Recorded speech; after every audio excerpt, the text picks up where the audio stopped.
안녕하세요. 펀드메딕입니다. 구독과 좋아요 부탁드립니다. 2025년 글로벌 채권 투자의 유망한 지역이 어딜까에 대해서 핌코사의 분산투자 토탈리턴 글로벌 투자등급 펀드의 성과도 좀 점검해보면서 오늘은 프랭클린 템플턴사의 의견을 좀 참고를 해서 말씀을 좀 드려봅니다.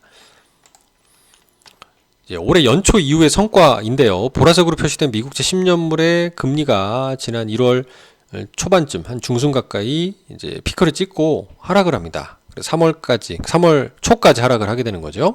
그럼 채권 펀드의 기준 가격은 반대로 이렇게 상승하는 양호한 궤적을 보여주고 이후에 이제 횡보하죠. 보라색을 보게 되면 그러면서 채권의 기준 가격도 좀 다시 좀 흘러내리는 양상이 지금의 상황이다라고 말씀드립니다. 그래도 뭐 3월 말 가까이 한 분기 가까이 지난 현재 뭐 토탈리턴 펀드 같은 경우는 해지 클래스나 펀드 비용이 다 들어가고도 2.5% 가까이 수익이 났다는 얘기는 대략 분기 단위로 이 정도 수익이 나주면 너무 땡큐겠네요. 곱하기 4하면 한 10% 가까이 수익이 고수차가 나는 거니까요.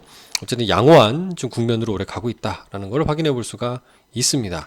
자, 이제 이 금리가 하락할 때 올라가는 순으로 봤을 때는 듀레이션이 가장 긴 토탈 리턴이라고 하는 펀드가 좀 가장 많이 올라간 게 좀 특징적으로 보여지고요.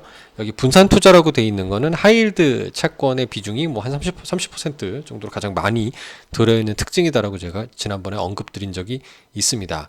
이 상품은 또 조만간 지금 2월 말 기준으로 이제 3월 말이 또 다가오는데 3월 말이 또 지나면 최근의 만기 수익률이나 듀레이션 다시 업데이트 드리도록 할게요. 일단 금리 하락 이후에 이제 채권 기준 가격의 상승이 나타났다는 걸 먼저 말씀을 드렸고, 자, 이제 시장 동향을 살펴보면 인플레이션을 제가 걱정하고 있죠. 인플레이션이 높았기 때문에 이걸 잡으려고 금리를 올렸었잖아요, 공격적으로. 근데 이게 코로나 팬데믹이 지나면서 최고점 대비 낮아지고 있어서 인플레이션이 잡히는구나라고 환호하고 있습니다. 그래서 작년 9월부터 미국도 정책금리 인하를 시작을 한 거죠.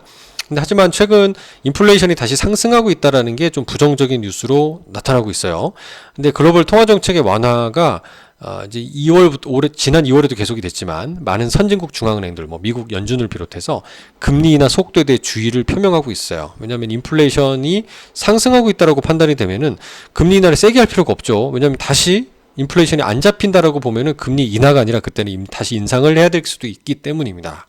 그래서 일단 인하를 좀 천천히 할게.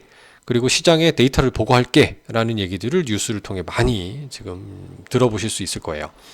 그리고 지난 2월에는 연준의 FOMC 회의가 없었습니다. 그래서 금리는 동결, 현재 동일하게 4.25, 4.5로 변동이 없었다.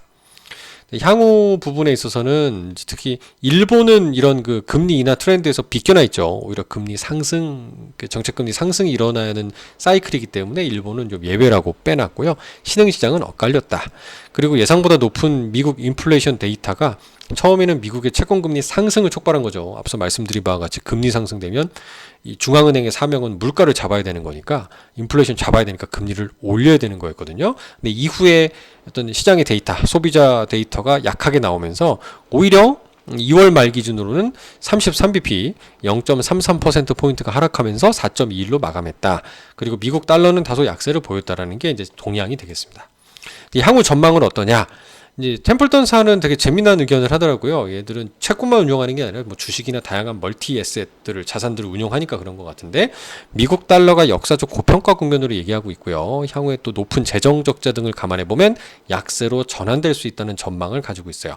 그리고 달러 대비 약한 통화를 가지고 있으면서 지금 트럼프의 어떤 관세 전쟁 속에서 상대적으로 양호한 방어력을 보일 수 있다라고 예상하는 국가를 다음과 같이 짚고 있는데 일단 일본은 금리를 올리고 있으니까 예외적인 거에 넘버원이고요.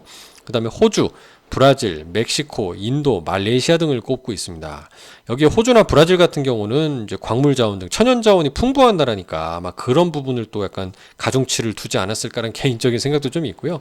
멕시코의 경우는 이미 많은 미국 기업들이 이런 관세 전쟁에 대비하기 위해서 트럼프 일기 때 많이 공장이 이전됐던 지역도 있잖아요. 우리나라 기아도 그렇고. 뭐 인도는 이미 지정학적인 중국 견제 차원에서도 상당히 중요한 나라인 게 분명하기도 하고 또 소비 시장이 성장한다는 얘기도 많이 얘기하고 있고요. 말레이시아는 좀 생소하지만 뭐 저도 최근 인도네시아 등등을 점검하고 있으니까 아마 비슷한 통화 가치상 맥락이지 않을까. 얘도 뭐 천연자원 많은 나라인 분명하고요. 일본 얘기는 또 얘기하고 있습니다. 반대 움직입니다. 그래서 통화가 강세가 된다는 거는 금리가 하락하지 않아도 환차익이 생기는 거니까 뭐 이런 차원에서 유리하게 보신 거로 보여집니다. 그래서 좀 브라질 채권에 투자할 수 있는 펀드가 있다라고 예전에 브라질 하이인컴을 소개해드린 적이 있어요. 우리투자증권 펀드 슈퍼마켓 클래스로 싸게 가입하실 수가 있는데 달러 인덱스랑 조금 반대로 가는 특징이 좀 보이시죠? 이제 올해 초 들어서는 달러 인덱스가 좀 하락을 하니까 이제 반등하는 것을 볼 수가 있습니다. 달러 약세 국면에 이제 환차 이익이 나타날 수 있는 기대감을 좀 가질 시점이 아닐까라는 생각도 들어보고, 자, 브라질 채권의 마지막 고비가 4월이라는 비유도 있습니다. 이제 이자 수익, 자본 차익, 환차익 등등 얘기하는데, 물론 증권사는 이거를 직접 채권을 만약에 가입하게 되면 이게 브라질하고 한국 간의 조세 협약이 이루어져서 비과세라는 장점이 있는데, 뭐 펀드로 가게 되면 배당소득세를 내니까 조금은 불리해 보일 수는 있는데, 뭐 ISA에서 투자하셔도 되니까 여기 4월로 예고된 26년 연간 예산법의 재정 목표를 언급을 하고 있는데요. 뭐 이런 부분에서 이렇게 이걸 보고 있습니다. 4월 15일이 마감인데 재정 건전성 우려를 다소 낮춰준다면 중국의 브라질의 장기 금리 하락을 기대할 만하다라는 게 이제 포인트 같습니다. 그렇게 되면 이제 브라질 금리가 지금 최근에도 올렸는데요. 정책 금리를 다시 좀 내릴 수가 있으니까 금리 하락기에 자본 차익도 커질 수 있고요. 그리고 달러가 약세가 되면서 브라질 헤아라 통화의 강세가 나타날 수도 있는 거니까 브라질의 금리 하락과 이런 헤아라 강세 재료가 되는지를 잘 살펴볼 필요가 있는 게 현재 시점이다라고 말씀드려봅니다. 감사합니다.